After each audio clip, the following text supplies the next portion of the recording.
Welcome back my YouTube channel. അപ്പോൾ ഇന്നത്തെ വീഡിയോയിലേക്ക് എല്ലാവർക്കും സ്വാഗതം. ഇന്നത്തെ വീഡിയോ എന്ന് പറഞ്ഞാൽ നമ്മൾ ചെറിയൊരു കുക്കിംഗ് ആയിട്ടാണ് വന്നിട്ടുള്ളത്. എൻ്റെ ഫേവറേറ്റ് ആയ അവലോസിൻ്റെ ഉണ്ടാക്കാൻ പോകുന്നത്. അപ്പം ഇന്ന് ചാച്ചായി ഉണ്ട്. ചാച്ചായി മാത്രമല്ല, അതിൻ്റെ ഒപ്പം ആൻറ്റിയും ഉണ്ട്. രമ്യ ആൻറ്റി എന്നാണ് ഞാൻ വിളിക്കുന്നത്. ഗൈസ്, ഇന്നുണ്ട് ഉണ്ടാക്കുന്നത് ചാച്ചായും ആൻറ്റിയാണ്. അപ്പോൾ ചാച്ചായി നമുക്ക് വിളിക്കാം. ഹായ്. ഇനി നമുക്ക് ആന്റീനെ വിളിക്കാം. ചേട്ടാ, ഇതെന്താ? ഇത് നമ്മള് അവലോസുപൊടി എന്ന് പറയുന്ന സംഭവമാണത്. ഇത് ഏകദേശം ഇപ്പൊ 1 കിലോയോളം അവലോസുപൊടി ഉണ്ട്. ഇതെന്താണെന്ന് അറിയാമോ? അത് ജീരകം, ഏലക്കായ, ഒരു 2 ചെറിയ കഷ്ണം ചുക്ക്, അത് വളരെ നൈസായിട്ട് നമ്മൾ മിക്സിയിലിട്ട് ശരിക്കും പൊടിച്ചെടുത്താൽ ഇതെനിക്കറിയാം. ഇതുവരെ ശർക്കരയല്ല, ഞാൻ സ്ഥിരം കഴിക്കും. അത് ഏകദേശം എന്തോരം ഉണ്ടാവുന്ന ആന്റിക്ക് ഒന്ന് ചോദിച്ചു. ആന്റിയോട് എത്രയാ ചാച്ചൻ തന്നെ പറയട്ടെ. ചാച്ചൻ അറിയില്ലല്ലോ, ആന്റി അല്ലേ ഉണ്ടാക്കുന്നത്. ആന്റി അല്ലേ മെയിൻ ഷെഫ്. നിങ്ങളൊന്ന് നിർത്താ. നിങ്ങൾ ആരെങ്കിലും ഇതെന്താന്ന് പറ. ഇത് 1/2 കിലോ ശർക്കര. അങ്ങനെ പറ. അങ്ങനെ പറയണായിരുന്നു. അപ്പൊ അതല്ല, നീ അറിയാമെന്ന് പറഞ്ഞുകൊണ്ടല്ലേ ഞങ്ങൾ നോക്കി നിൽക്കുന്നത്. ഇത് എത്ര ഉണ്ടെന്നല്ല ഞാൻ ചോദിച്ചത്. ഇത് ഏകദേശം 500 ഗ്രാം ശർക്കര ഉണ്ടാവും. ഓക്കെ. അപ്പൊ ഇതിന് എങ്ങനെ ഉണ്ടാക്കണെന്ന് നമുക്ക് ചാച്ചായും ആന്റിയും പഠിപ്പിച്ചിരും. ചാച്ചനാണ് കുക്ക്, മെയിൻ കുക്ക് ചാച്ചനാണ്. അപ്പൊ നമുക്ക് ഇനി എങ്ങനെ ശർക്കര പാവ് ഉണ്ടാക്കുന്നു എന്നുള്ളത് നമുക്ക് നോക്കിയാലോ.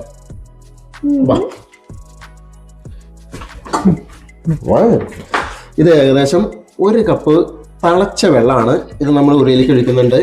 ഇത് നമ്മൾ മുന്നമേ തന്നെ തിളപ്പിച്ച് വെച്ചിരുന്നതാണ്. അത് ഒന്ന് പെട്ടെന്ന് വെള്ളം തിളയ്ക്കാൻ വേണ്ടിയാണ് നമ്മളത് ഉരുളിയിലേക്ക് തിളപ്പിച്ച വെള്ളം തന്നെ ഒഴിച്ചിരിക്കുന്നത്. നമുക്ക് ഇത് വെള്ളം ശരിക്കും തിളക്കട്ടെ. വെള്ളം തിളച്ച് കഴിഞ്ഞിട്ട് നമുക്ക് ശർക്കര എടുക്കുന്നുണ്ട്. ഇതിപ്പോൾ വെള്ളം തിളച്ചിട്ടുണ്ട്. നമുക്ക് ഇനി ഇത് ശർക്കര ഇട്ടിച്ച് നേരെ തന്നെ ഒന്ന് ശർക്കര മെൽറ്റായി കഴിയുമ്പോൾ ഒന്ന് അരിച്ചെടുക്കാം. അതിലെ കരടുകളും കല്ലുകളും എല്ലാം നമ്മൾ അരിച്ചെടുക്കാൻ വേണ്ടിയിട്ടാണ് തിളച്ച് ഒന്ന് അരിപ്പയിലിട്ട് ഒന്ന് അരിച്ചെടുക്കുന്നത്. നമുക്ക് ശർക്കര ഇട്ടാ. ശർക്കര ഇടാം.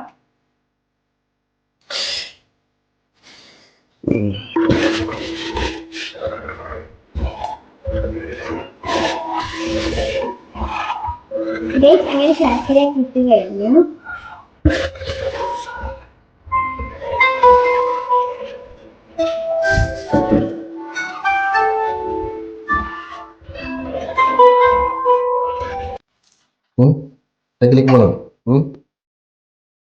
നമ്മളിത് അരിച്ചെടുക്കുകയാണ്.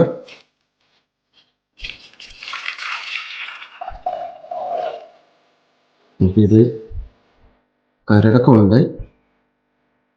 ശർക്കരയിൽ ഇത്രയും കരടുകൾ കല്ലുകളൊക്കെ ഉണ്ട്. അപ്പൊ നമ്മളൊന്ന് ഉരുക്കി അരിച്ചെടുക്കുമ്പോൾ നമുക്ക് ഇതൊക്കെ ഒന്ന് സെപ്പറേറ്റ് ചെയ്തെടുക്കാൻ പറ്റും. നല്ല ശർക്കരയായിട്ട് നമുക്ക് എടുക്കാൻ പറ്റും.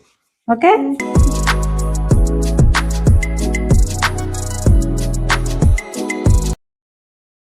നമ്മള് അത് അരിച്ചെടുത്ത ശർക്കര ഉണ്ടല്ലോ, അത് നമ്മളിങ്ങനെ ചൂടാക്കി അത് ഒരു പ്രോപ്പർ ആയിട്ടുള്ള കൺസിസ്റ്റൻസിയിൽ ഇങ്ങനെ ഉരുക്കി എടുക്കണം.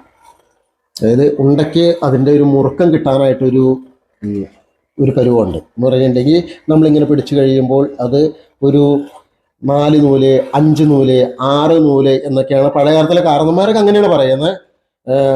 ചാച്ചയുടെ അമ്മയൊക്കെ ഇങ്ങനെ പറഞ്ഞു തന്നിരിക്കുന്നത് അതാണ്. ഉണ്ടയ്ക്കൊക്കെ ഒരു 4 നൂല്, 5 നൂല് എന്നാണ് പറയുന്നത്.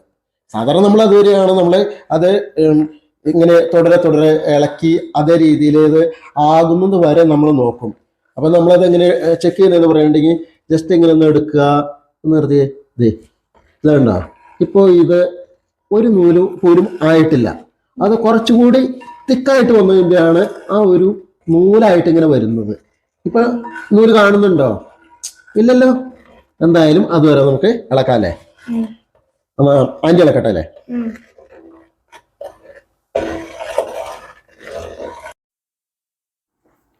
ഇപ്പൊ ഇത് നന്നായി തിളച്ച് പാകമായിട്ടുണ്ട്. ഇതിന്റെ 4-5 നൂല് ആ പാകത്തിനായിട്ടുണ്ട്. അതിനുശേഷം നമ്മളത് തീ ഓഫ് ചെയ്ത് അവലൂസ് പൊടി അതിലേക്ക് ഇട്ട് നന്നായി മിക്സ് ചെയ്ത് എടുക്കണം. നന്നായിട്ട് മിക്സ് ചെയ്ത് എടുക്കണം. ഇനി തീ ഒന്ന് ഓൺ ചെയ്ത് ഏറ്റവും കുറച്ചിട്ട് നമ്മൾ അവലോസുപൊടി എല്ലാം നന്നായിട്ട് ഈവനായിട്ട് മിക്സ് ചെയ്തെടുക്കുക. ഇനി ഇതിലേക്ക് നമ്മൾ ആ പൊടിച്ച് വെച്ചേക്കുന്ന പൊടികൾ ചേർക്കുക.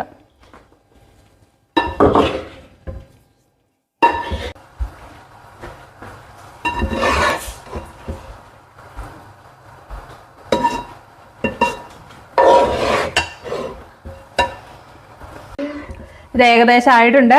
അപ്പം നമുക്കിത് ചൂടോടുകൂടി തന്നെ ഉരുട്ടിയെടുക്കണം. അപ്പം നമുക്ക് തീയൊക്കെ ഓഫ് ചെയ്ത് ഉരുട്ടാൻ തുടങ്ങാം. ഓക്കെ.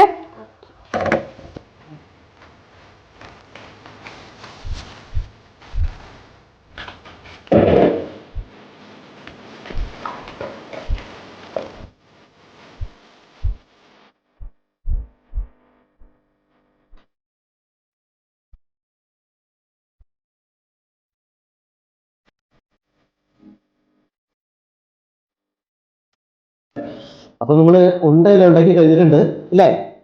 എന്തൊരുണ്ട് ഒത്തിരി ഉണ്ടെന്നൊന്നുമില്ല. നമുക്ക് ഔപചാരികമായിട്ട് നമ്മുടെ ഒരു നല്ലൊരു ഫ്രണ്ടും നമ്മുടെ ഇടവപ്പള്ളിയിലെ അച്ഛനാണ്. അദ്ദേഹം അപ്രതീക്ഷിതമായിട്ട് ജസ്റ്റ് ഒന്ന് വിസിറ്റ് ചെയ്യാനായിട്ട് വന്നതാണ്. അപ്പൊ എന്തായാലും അച്ഛനായിരിക്കട്ടെ ആ ഉണ്ട ഒന്ന് ടേസ്റ്റ് ചെയ്തിട്ട് അച്ഛൻ പറയും. അച്ഛൻ ഒന്ന് കഴിച്ചു നോക്കിട്ട് പറയാ. വളരെ കാണാനൊക്കെ നല്ല ഭംഗിയുണ്ട്. എന്തായാലും ഒന്ന് കഴിച്ചു നോക്കാം. എന്ന് വെച്ചാൽ നമുക്ക് ഈ നാട്ടിലൊക്കെ ഒരു ഉണ്ട കിട്ടുമ്പോൾ നമ്മുടെ നാട്ടിലെ വിഭവം അതിനൊരു എടുക്കുന്ന എഫേർട്ട് അതൊക്കെ ഒരു വലിയ കാര്യമാണ്. അപ്പൊ എന്തായാലും നമുക്ക് എന്തായാലും കുഞ്ഞിന്റെ എന്താ പറയാ നമ്മുടെ നാട്ടിലെ വിഭവങ്ങളെ മറ്റുള്ളവർക്ക് പരിചയപ്പെടുത്തുക എന്നൊക്കെ പറയുന്നത് അതൊരു വലിയ കാര്യമാണ്. എന്തായാലും ഞാൻ ടേസ്റ്റ് ചെയ്ത് നോക്കട്ടെ. ഒരു നീണ്ടൊരു പ്രോസസ്സാണ് അച്ഛാ ഉണ്ട ഉണ്ടാക്കുക എന്ന് പറഞ്ഞിട്ടുണ്ടെങ്കിൽ. അല്ല, കഷ്ടപ്പാടിന് പ്രയോജനമുണ്ട്. വളരെ നന്നായിട്ടുണ്ട്, വളരെ സോഫ്റ്റ് ആണ്. എനിക്കൊന്ന് അവര് എത്ര സമയം എടുത്തൊന്നും എനിക്കറിയില്ല. എന്തായാലും എനിക്കിത് കഴിക്കാനുള്ള ഒരു സാഹചര്യം കിട്ടി. നല്ല ഉണ്ടയാണ്. ഇതൊക്കെ നമുക്ക് വീടുകളിലൊക്കെ ട്രൈ ചെയ്യാൻ പറ്റുന്ന കാര്യമാണ്.